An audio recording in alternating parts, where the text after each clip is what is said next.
Sejam bem-vindos ao 19º episódio do Maratona 33. Eu trago para vocês uma pesquisa muito interessante na psicologia social. Os pesquisadores abordaram estudantes na universidade nos Estados Unidos e fizeram duas propostas. Vamos experimentar algo novo? Ou, em outro momento, fizeram a proposta, vamos participar de uma pesquisa? E, pessoal, a adesão foi baixíssima, foi de 29% de todos os alunos abordados. Então eles resolveram fazer diferente. Eles adicionaram uma pergunta antes. Você se considera uma pessoa aventureira? Ou aqui, você se considera uma pessoa colaborativa, prestativa? E os índices de aceitação, a mesma proposta saiu de 29% e foi para 77%. Olha que coisa maluca. E os pesquisadores encontraram como conclusão na discussão e conclusão que, a depender das perguntas que você faz antes, do contexto que você cria antes, e no caso aquelas ser colaborativo ou ser aventureiro, induzia um comportamento que as pessoas acabavam buscando nelas mesmas. Todo mundo de alguma forma é meio colaborativo ou todo mundo de certa forma se considera aventureiro por alguma razão. Então, olha que interessante, o que mudou aí foi o foco da atenção. O foco da atenção, tirando do que era incerto, uma coisa estranha, como algo novo, ou mesmo uma coisa desinteressante ou que gasta o nosso tempo, como uma pesquisa. Interessante, não? E eu traduzo isso de forma direta para a nossa vivência prática como fisioterapeutas. Nós lidamos com problemas, pessoas que estão muito presas a cenários de dor, de incerteza, de desconforto e que, enfim, não é tão prazeroso fazer fisioterapia, né? Então elas veem esse cenário e a gente precisa enxergar, interpretar isso. E da mesma forma, falta motivação. Apesar de saber o trajeto que é exercício, falta nelas um combustível para poder seguir aí. E o que eu quero dizer é que perguntas, a depender de como você faz antes, você pode acionar ou não uma vontade prévia. Ou, a depender das perguntas, você pode mudar um cenário de problema e apresentar um cenário de solução. Assim como numa dança, fisioterapeutas podem conduzir a alguns passos, a alguns cenários, antes de entregar a mensagem principal, que é a proposta terapêutica. Que seja uma terapia ativa ou passiva. Olha que interessante. Se você já teve aquela sensação de falar e não ser compreendido, ou a pessoa está muito distraída, ou provavelmente você simplesmente falou, e a gente está muito preocupado com o que nós vamos falar, e se você percebe que ela não assimilou a sua mensagem, saiba que faltou algo importante. É bem provável que você não preparou o contexto, não direcionou a atenção dela. Isso é muito interessante, pessoal, que o como nós falamos podem despertar emoções, podem mudar a atenção dela. E isso está no conceito chamado persuasão. É um livro, isso tudo que eu estou falando aqui é um livro, e assim, tem algo muito maior assim, do que eu vou conseguir falar aqui em alguns minutos. Vamos lá. Como fisioterapeutas recém-formados, eu vejo que a gente tem uma preocupação muito grande, achando que a essência de tudo está nas técnicas, está na intervenção, está no exercício A, B ou C. E a gente vai percebendo que no final das contas o que importa mesmo é você ter um método robusto, que faça a leitura do paciente, que faça você entender o todo e direcionar a estratégia certa, a técnica certa. Isso não é diferente com a comunicação. O paralelo que eu vejo é que as pessoas estão muito preocupadas com gatilho A, B ou C, ou com o que você vai falar, né, ou como fazer a empatia, ou como isso.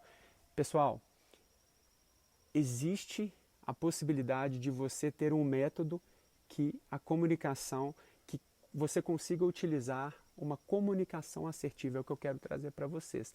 E nesse método de você não ficar usando todas as estratégias possíveis e você ser pontual, um dos pilares é a persuasão. O que você faz ou fala antes de entregar a sua proposta, ela pode ser mais bem recebida, a pessoa pode estar mais aberta, mais receptiva, estar com mais atenção e dar valor ao que você está falando. Então não se preocupem só o que ou como falar, mas o que você faz ou fala antes. Isso é persuasão. A gente pode, nessa, criar uma janela de oportunidades. E essa janela de oportunidades, ela vai até no que você, a forma como está a sua antessala, da sua recepção, o ambiente, algumas imagens. Tá? Uma imagem pode comunicar mais do que palavras, até a forma com que você tem à sua disposição nas mídias sociais, ou a forma com que você comunica. O seu paciente ele já vai te conhecer antes de encontrar com você. E ele já pode até estar preparado para as mensagens que você costuma propor dentro do seu método de trabalho. Olha que interessante, isso é persuasão. Eu costumo dizer que é como se fosse um jardineiro, como se fosse um serviço de jardinagem. Se você quer plantar uma semente de transformação na vida dos seus pacientes, se você simplesmente tenta plantar essa semente sem ter preparado a terra, você vai ter que fazer muito esforço para regar, vai ser mais difícil, pode ser mais demorado e talvez esses frutos não venham, talvez os resultados terapêuticos tenham uma chance menor de acontecer. Agora, quando você prepara bem o terreno antes, fertiliza, os resultados eles vêm com muito mais facilidade, com menos esforço da nossa parte. Então, se você sente que você está falando e não está sendo compreendido, falar é fácil, comunicar não é só falar, mas a sua mensagem ser assimilada e compreendida. Então esse método que eu estou desenvolvendo, que eu quero trazer em partes aqui no Maratona, e é muito mais do que isso, ele vai estar pautado em o que não pode faltar nos pilares de quem deseja comunicar bem, de forma assertiva. E um deles é a persuasão. Grandes comunicadores, líderes, mentores, grandes figuras públicas, eles utilizam muito bem a persuasão e não é diferente com nós fisioterapeutas. Ser bom, utilizar bem esse recurso da persuasão, significa você criar um contexto favorável, né? Como eu falei, preparar um terreno. Se vocês perceberem em filmes, em séries, por exemplo, reis e rainhas que precisam conduzir uma nação, ser convincentes, ter um poder de convencimento muito grande, eles não simplesmente falam, olha, vamos lá, vamos invadir um país, vamos fazer isso aqui para a nossa nação. Eles criam um cenário, eles mexem com emoções, eles criam motivos maiores que levam as pessoas a tomarem decisões até malucas de colocar a vida delas em risco. Olha que interessante. Bom, nós não somos reis e rainhas, somos fisioterapeutas. O que eu quero dizer é que fazer fisioterapia aos olhos dos pacientes é uma condição que não é tão agradável, não é tão prazeroso. Então, a gente precisa também movimentar um pouco desse recurso de uma forma voluntária para que eles recebam bem a proposta que a gente sabe, baseada em evidência, que vai trazer o resultado que ele espera. E não simplesmente avaliar e falar, olha, você precisa fazer exercício.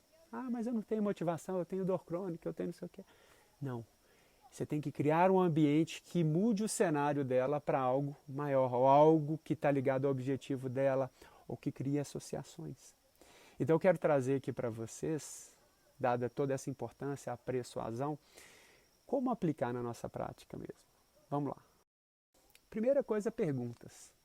E perguntas que mudam o foco da atenção. No livro eles chamam de chamarizes. E isso, as pessoas, como tem nas redes sociais a headline, a gente faz perguntas. E perguntas que induzem também a um comportamento favorável. Né? Se você ficar perguntando muito sobre dor, o que você só está deixando de fazer por causa da dor, tudo bem, tem a sua importância, mas isso pode agir desfavoravelmente por uma conduta que você deseja que a pessoa busque de solução. Tá? E as pessoas elas ficam muito focadas numa condução do que é ameaçador e do que é incomum, diferente. Tá? Isso chama atenção.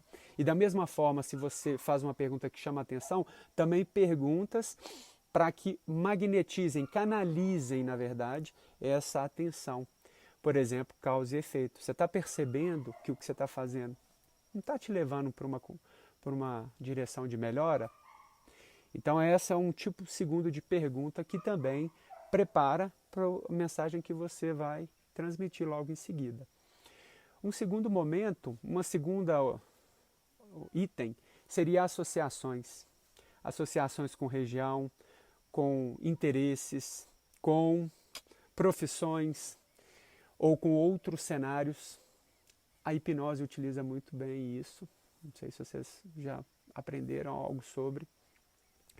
E até semelhanças. Né? Se você cria semelhanças ali prévias entre você e a pessoa, isso também é uma coisa que pode fazer a pessoa direcionar melhor essa atenção para o que você vai falar logo em seguida.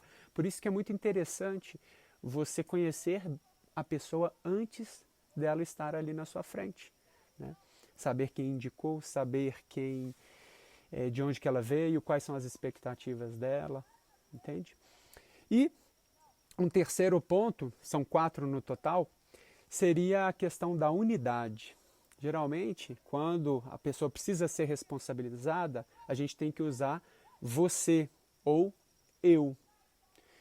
E geralmente, quando você quer dar um suporte, um apoio ou trazer por uma cooperação, utilizar a terceira pessoa, nós, né? Nas perguntas, nas estratégias persuasivas. E da mesma forma, o quarto ponto, que seria storytelling. Antes de você entregar a sua proposta, a utilização de histórias ou até a utilização de analogias também faz a pessoa entender o ponto que você quer chegar antes de você falar o que é necessário, a sua proposta, o que ela precisa fazer. Isso também aumenta as chances dela aceitar o que você quer transmitir e ser adequadamente assimilado. Essas eram as informações, espero que vocês tenham entendido. Façam perguntas antes da proposta. Tá? Isso também está diretamente ligado com vendas. Eu vou chegar a abordar isso no outro momento. Espero que vocês tenham gostado, deixe seus comentários e dê um like. Valeu!